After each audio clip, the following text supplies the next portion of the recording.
Sup Shredders, my name is Logan aka Spiderhands and welcome to an SP Patrons video today that I'm making for Shen Yi Da, their custom monthly music review of a track from an act named Lisa and Uru titled Saikai. We switch over to here, it's been produced by Ayase. This is the first take.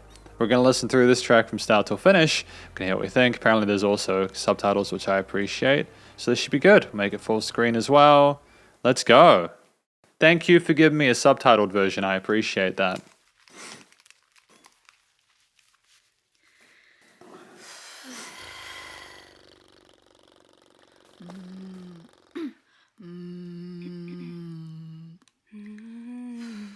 Doing some vocal warm-ups. So they haven't done any vocal warm-ups yet. If they just walked in together to do this is wild. So this is going to be raw, isn't it?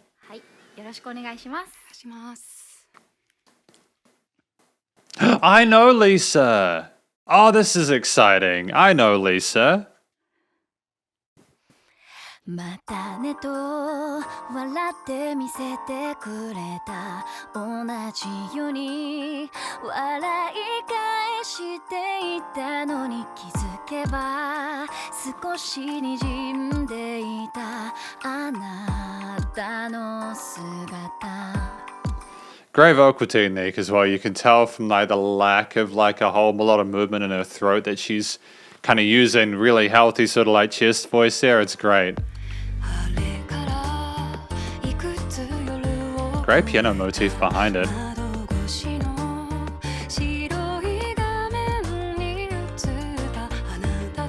Very different vocal style here.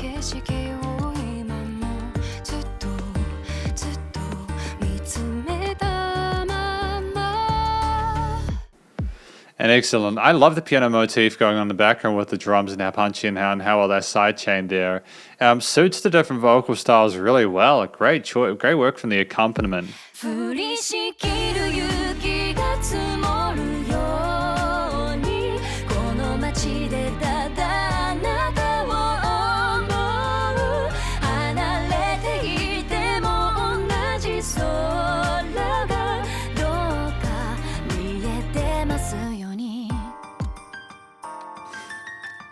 It's nice to just have space to appreciate what's going on again with the alternative sort of production parts, as well as that piano line on the right. And I like how the piano has been panned on that right side. It sounds nice and pretty with that sort of mid to high range there. It kind of pulls you away from the center field where they're going to come in a moment.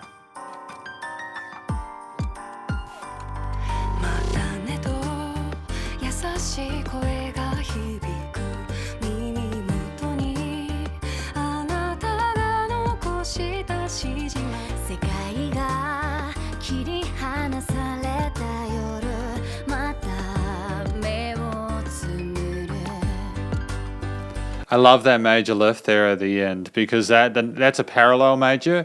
Usually in this key signature, which is like the group of chords that work well together, there's like a minor chord, but they managed to make a major because they know that'll be a prettier, happier way of closing into or transitioning into the next section. Oh, changing the groove of the drums. Chord notes, cool.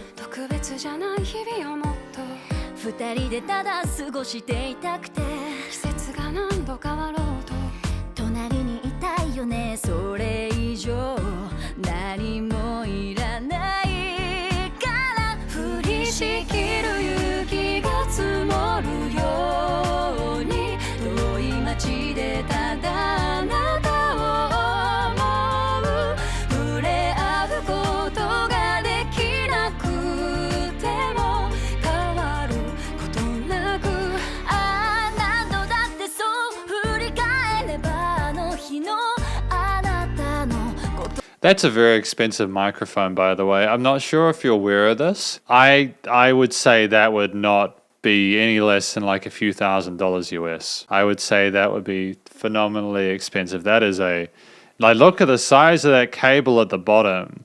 This is professional grade. That is an old school pop filter, man.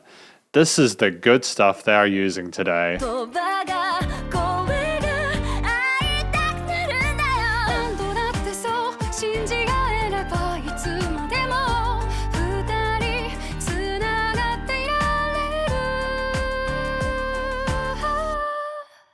Damn, they're both phenomenal singers. You can tell how cleanly they go into those notes. And like when I was starting out reviews, I'd be like, is that auto-tune? Because that's almost too good. And then I realized I haven't really listened to great singers live before. Seriously, it's just damn near flawless, man.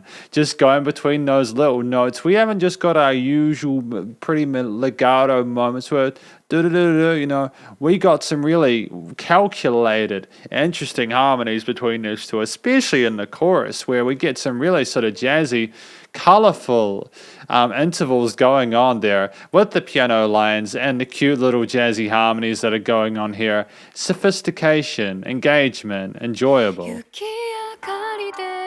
Nice panning or filtering on that accompaniment. Great contrast and change.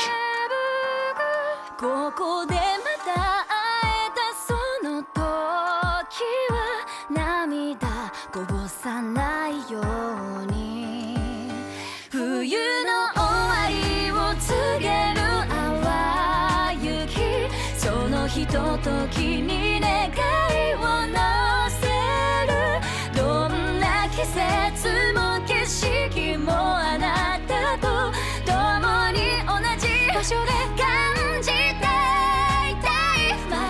Did you see how far away she got from the microphone then? She was like, yeah, I'm going to blast that gain meter to the stratosphere if I stay away. I'd say that there's a pretty heavy compressor on these women's microphones because they're blasting it.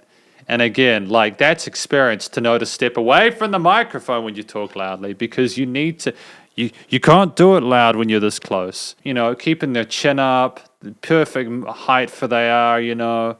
It's just great, man. It's just really clever stuff, dude.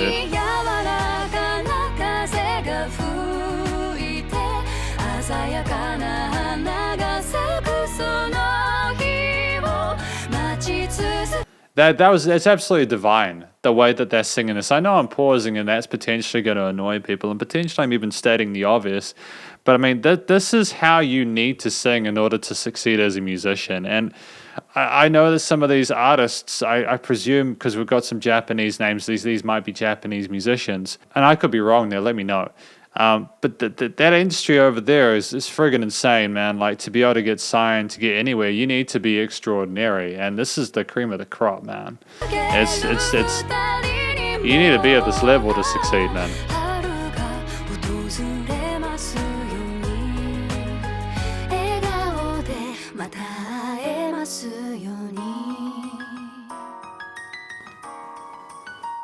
Did you hear that they sang the exact same note in the exact same range and they managed to get that unison there on the first take? On the first take, and I can guarantee that there would have been things there that would have been like, I could have done that better.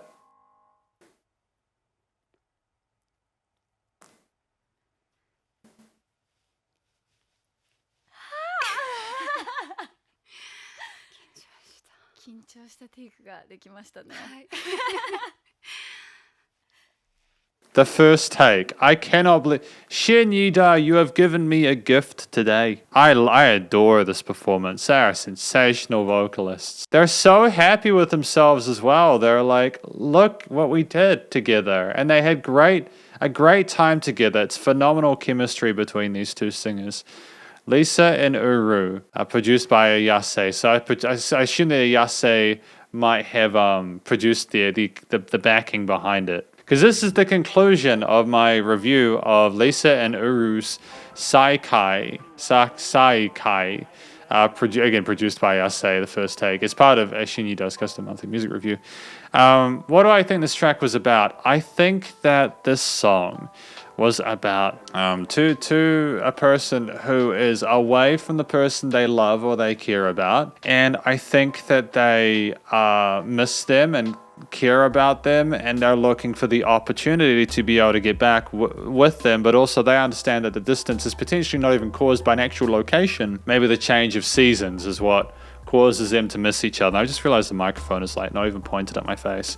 I'm having a really hard time with the microphone today. This is the difference between these singers and I, is that they know how to set up a microphone. Seriously, like, is it this way? Is it this way? I don't know, man. I think that's what the track's about anyways, though, is about missing someone, being away from them, the distance there.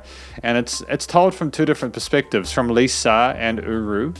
And I think that they smashed it, you know. It was great to have the two different vocal styles on a track that is so predominantly vocal focused.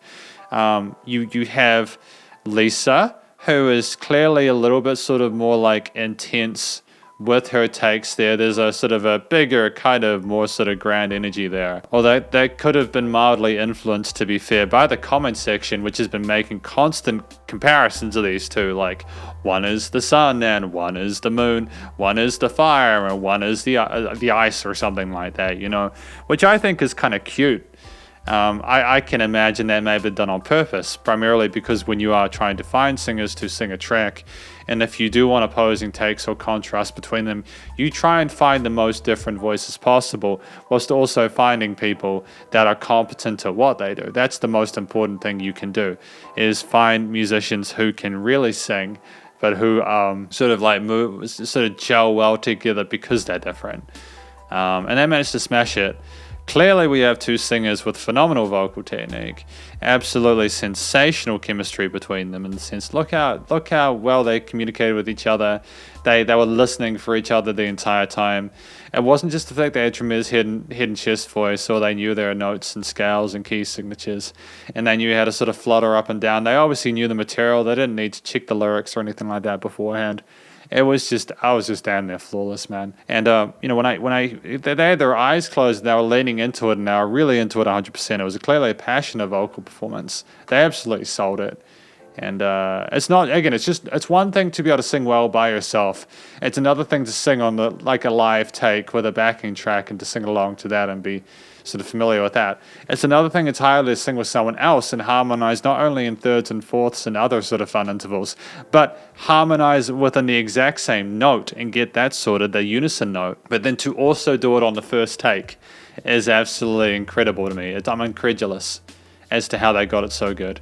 And again, I could tell that they were both diving a little bit, like they had to kind of meet each other, and there was like a microsecond occasionally where they weren't exactly the same, but they're just so experienced and so skilled at what they do that it wasn't an accident that they were absolutely in tune. It was really, really great. The motif behind it was an interesting chord progression. You did have change throughout, you know, different keys, and there was a key change at the end, obviously, which is a modulation of the original hook. To say that we were sleeping on it because of that, though, is an absolute exaggeration. We thoroughly nailed the way that these two sung with each other, and the motif that, again, I think was produced by ASA fit both of their vocal styles incredibly well, which is testament to the skill there as a composer and arranger, and it's also the studio side of things as well. But to be fair, their vocal takes were both fairly raw. You know, they didn't have a super huge amount of sort of effects chain processing on it or anything like that, which is, again, shows just how sensational they are as singers. But it's also just the really fascinating arpeggios that we had alongside the piano parts and the drums and the bass and all those other instruments that we had recorded. There's other little Foley bits and stuff. It's just, it wasn't like we saturated the listener with a whole lot of different instruments at all the same time or took them away again. It wasn't naked at any point. But to be able to make room for those two and get to harmonize one on the hook and not become too huge for it to become overwhelming is testament again to how well things were balanced, the equilibrium on display there. At a sub 5 minute track, you know, like 4 minutes 30, that's a good effort. You know, 4 minutes for a song is at the longer end of a single spectrum. But I think that they justify the length of this track not only through their performance, but also simply because the story continued to evolve beforehand.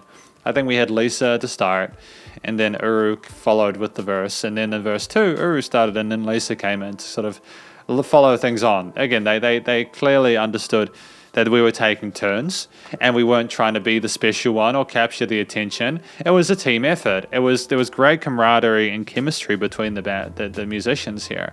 And I think that it's testament to their professionalism that they managed to get the result that they did, which was, I'm impressed. You know, I think that despite the complexity of some of those individual instrument arrangements, like parts they were playing, like in how the piano lines danced around and sparkled with some interesting sort of changes. Bum, bum, bum, bum. You know, we also had that parallel major at the end. You know, that's the kind of a rookie move that can kind of mix someone up as knowing how to harmonize with chords that aren't even in the key signature we need.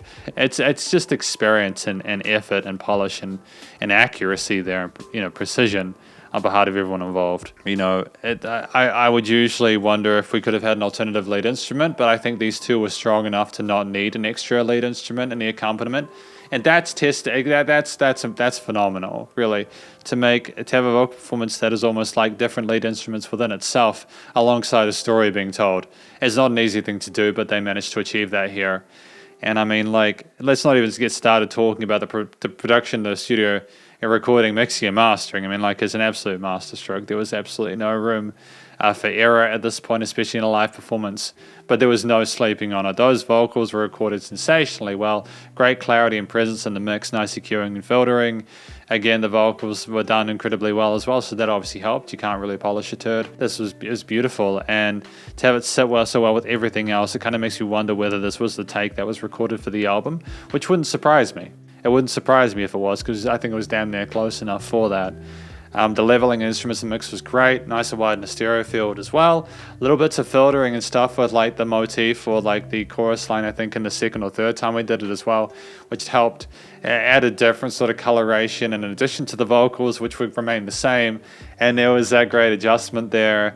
It's not like it's a unique thing that has never happened before, but they chose the right place to do that, and it worked for the song. That kind of radio filter kind of recording, sort of making people nostalgic whilst you have it come back in with the whoosh like that. It's just beautiful, man. It's just it's just careful consideration, analysis, and you know that, yeah. And finally, you know, the recording, the mixing and mastering in terms of like the compression limiting, without any resonance in the stereo field.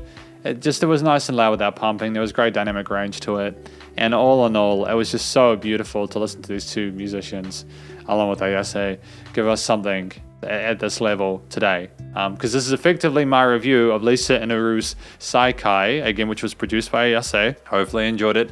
If you did, please do go share these musicians some love via their various social medias and at the YouTube page. And stay cool and stay safe. And please remember to support your local musicians and artists at this point in time, as they help more than ever with all the crazy stuff going on in the world. And I'll catch you in the XP Patrons video. Spartans out.